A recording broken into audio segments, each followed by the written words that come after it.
Hi, I'm Dr. Russel Myers, National Health Federation. Ladies and gentlemen, we have a problem. Clearly, there's been a disconnect between trusted health officials and those people that you serve. You say that vaccines are safe, effective. We believe you, we receive them, and when we get injured, we are ultimately ignored and told there's zero science back in the claims. It needs to be addressed somewhat properly.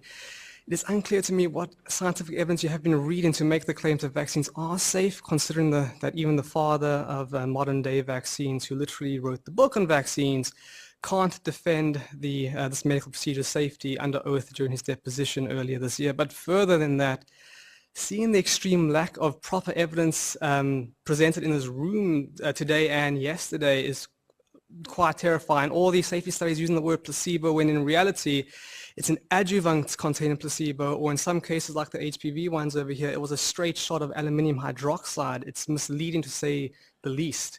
This speaks volumes to the lack of knowledge that is known and in this area, no matter how much one says that vaccines are safe.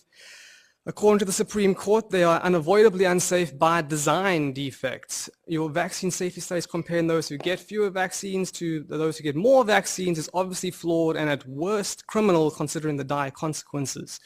Your epidemiological studies have not held up to scientific scrutiny and at worst have been shown to be revised multiple times to get the desired result.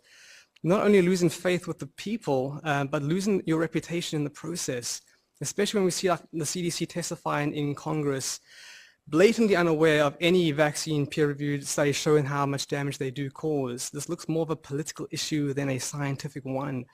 The biological studies, the mechanism of action studies of vaccine adjuvants and ingredients such as aluminium hydroxide, aborted human DNA are clear. Not only do vaccine adjuvants cause damage, it's just a matter of how much. Many of these ingredients have even been found to be neurotoxic at parts per billion by themselves, but when added to the vaccine at 1200 micrograms, suddenly becomes safe. There's a large gap, as far as I see it, of understanding or a problem extrapolating the evidence from basic science to the clinical science realm. Now, I understand that we push vaccines under the umbrella of public health, but this is at the expense of taking lives and giving debilitating injuries like paralysis, encephalitis, myelitis, death, all without informed consent. CDC and doctors telling the parent that the only real side effect of a vaccine is the redness and pain at the injection site, whilst death and lowered consciousness is listed, is not informed consent.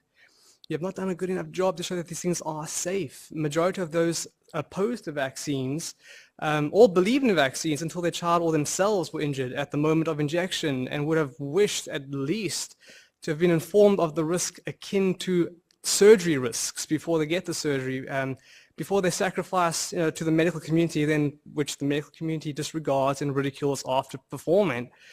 It concerns me from what I've seen from this panel and from conversations I've had here from top vaccinologists that most people here cannot comprehend any idea on how vaccines can even cause damage.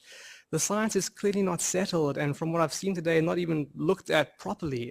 Let's do this right this time, not have like another Verstraeten study incident where meetings are held in private to go over the problem that simply won't go away. Thank you very much.